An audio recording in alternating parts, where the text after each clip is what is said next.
Hello everybody, it's Bourbon Bill, and tonight, a very special episode. It is the year of the rye, and high-aged MGP ryes are here in another form. Are you ready for?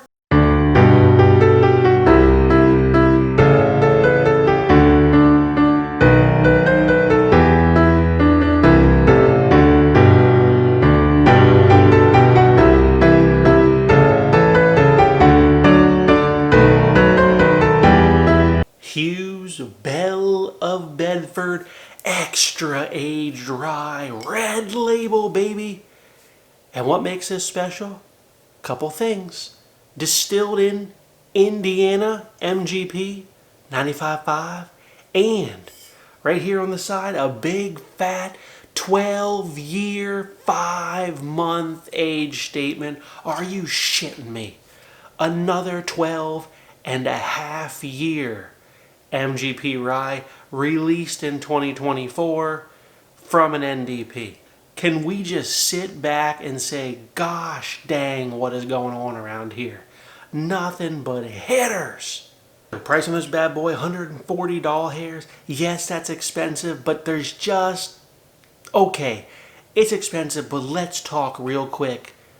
What other company released a double-digit aged rye this year?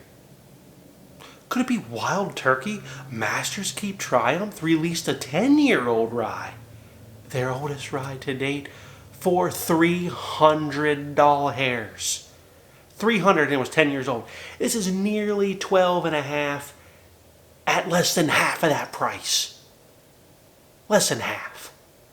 So, again, F you Wild Turkey. Open your eyes, people. It's out there.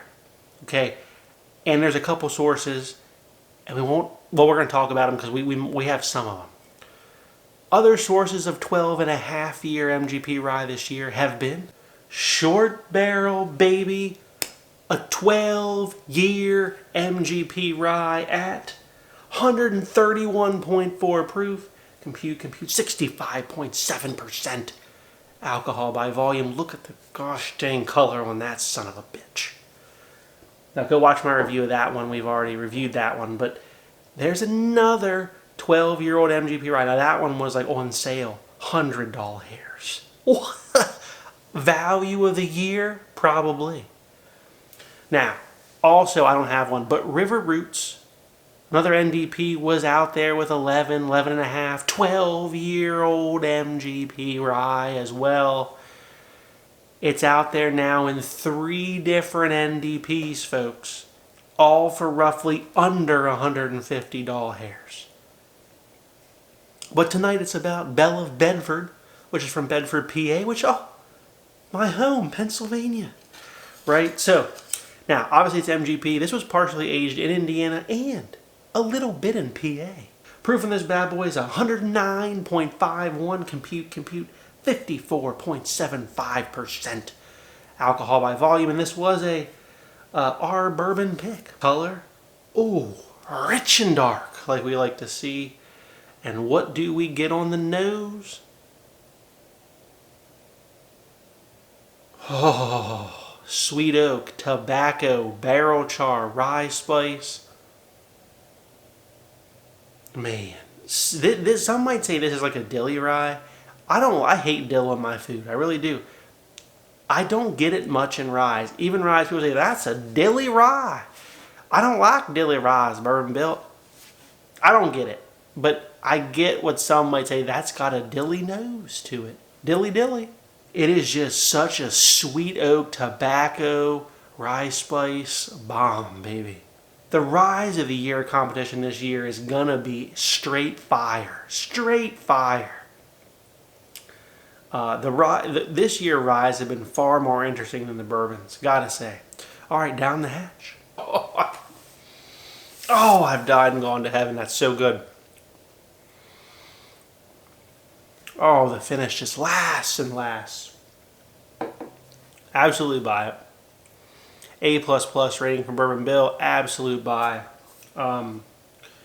It's phenomenal, well-aged, high-aged rye. On the palate we get just rye spice, some peppercorns, Lot of well-aged oak on here, some tobacco notes. It's rich. It's rich. A little bit of vanilla icing even. I'm getting some berries on there. Like a dark, rich berry type note as well in the middle. Gosh, that's a flavor bomb. Love it. Now, one of my ryes that made my top 10 ryes from last year was another Belle of Bedford single barrel, but this one, 10 years old, 110.8, compute, 55.4% alcohol by volume. Drug City in Baltimore, Maryland pick, $100. But it was on sale when I got it because I'm a cheap bastard. I really like this bottle. It definitely made my top 10 ryes of the year last year. Go watch that video. So let's just see what an additional nearly 2.5 on top has done to our boy. First off, the 12.5 is a little darker. And we feel like we know our answer, that it's not going to be as good, even though I really like this one.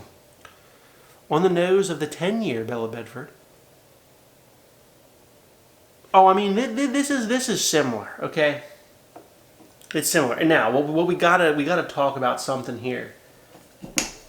Belle of Bedford's using the same stocks, okay? They're pretty transparent on the label here. By the way, all non-chill filtered. Love to see that. But this was distilled in February of 2012, the 10-year. 12.5 year was distilled in February of 2012. So, the barrel number, not that anyone cares. The barrel number is 3848 on the 12.5 year. And it's 3777 on this one. So, the barrel numbers aren't that far off. Okay, these were both single barrel picks. They're both distilled exactly the same time. So basically, this is a great, fun experiment to see what an additional 2.5 years of aging does to the same whiskey, basically. Okay, back to the 10-year. It's got oak, and it's got a little bit of fruit, like a stewed fruit note to it, and caramel here. But it's just not as rich and deep as this 12.5 year. It's not. It's missing that tobacco. It's missing that just deep, rich, draw you in sweet oak. And it's missing that darker, richer, like, berry note. Alright, down the hatch in the 10-year. Forgot how good that 10-year is. Okay. The 10-year sweeter. The 10-year is sweeter. Like, there's a difference here.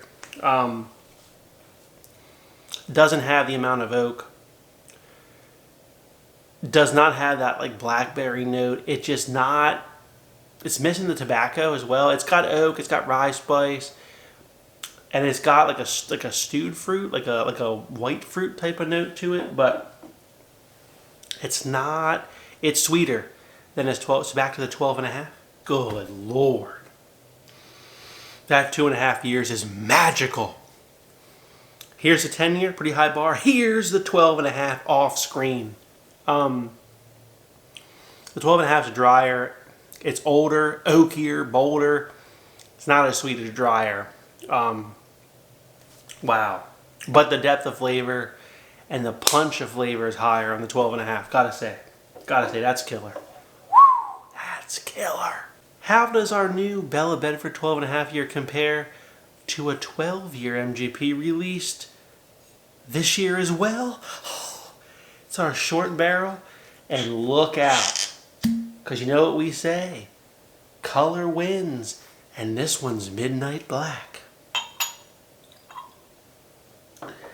Aged in the top rick house of MGP's warehouse, so the top rick, the top floor, if you will, the Coy Hill of rye, some might say, is right here with a short barrel.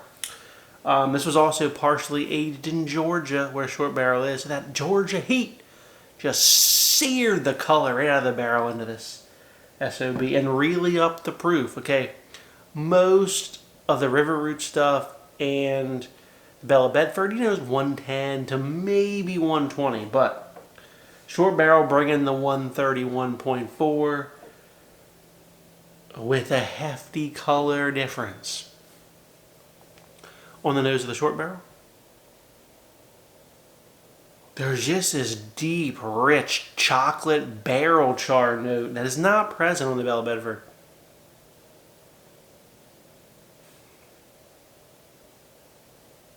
But the Belle of Bedford's got a deeper oak presence. Well, that's interesting. This is anybody's game now. Down the hatch on the short barrel. Oh my God. Oh, the short barrel is so velvety and viscous on the mouthfeel. It's definitely barrel char heavy, rye spice heavy, caramel chocolate even. You know what? It drinks like a double oak rye, and it's not, but it does but it is missing the oak. It's, for as old as it is, it's not youthful. It's not youthful at all, but it doesn't have this deep, rich oak that the Belle of Bedford has. Back to the Belle of Bedford. Oh my God. Oh. That oak tobacco, like leather, jammy note is phenomenal. This is too close to call, and we're going to save this fight for Rye of the Year because both of those are going to be in the top echelon of that. I will say that. We wouldn't leave you there. How about a comparison to one of our new favorites? Old Overhold 11 year from Jim Beam. Now, 107.4 proof. Go watch my review of this one if you missed it. Living under a rock. Lower proof for them than the Old Overholt 10. But this one brought a lot more fruit, a little bit more oak to the game. So kind of feels in line with the 12.5 year MGP. I got it here in the mini. Let's give it a nosing. Oh yeah, it's got the oak, it's got the fruit, it's got that Jim Beam nuttiness on there as well. Love that. All right, down the hatch on the Old Overhold 11. Oh, that's phenomenal. It's definitely like nuttier. It feels like a Knob Creek oak. It's like a nutty oaky. It's very good. Back to the Belle of Bedford. Just different. Like just a heavier oak presence. I mean, it is a year and almost a half older than the Old Overhold 11. Oh, Belle of Bedford's better, I think. I think it's better. Again, the Rye of the Year competition is going to be hot and heavy. One final comparison for you viewers of the whole video. My favorite rye ever. Sherwood Pure Rye 14 year. MGP. I forget the proof on this. Because this is a Wild Turkey Masters Keep bottle. Put a nosing. Oh, now this smells very similar to the Belle of Bedford, I must say. Oh yeah, but it's bringing an extra amount of oak on top and more caramel, interestingly enough. Ooh, all right, down the hatch. Oh, God, that's so good. That is sweeter, but still brings a heavy amount of oak, tobacco, leather, caramels. I still think that the Sherwood will remain a winner. But Belle of Bedford, 12.5 year down the hatch. I don't know. There's so much rich oak on that. Oh, that is close. That is close. For being like 100 to 70 doll hairs less than the Sherwood, is it that much worse? I don't think so. Keep your eyes peeled for your local store, your local YouTuber, our Bourbon on Reddit, releasing killer ass Belle of Bedford at nearly 12.5 years old. Folks, it don't get any better in the rye game. It does not. Especially if you like oak and rye. Like I do. So, if you like what you saw tonight, please like, comment, and subscribe. Consider joining Patreon as well. Thank you, everybody. Have a good evening.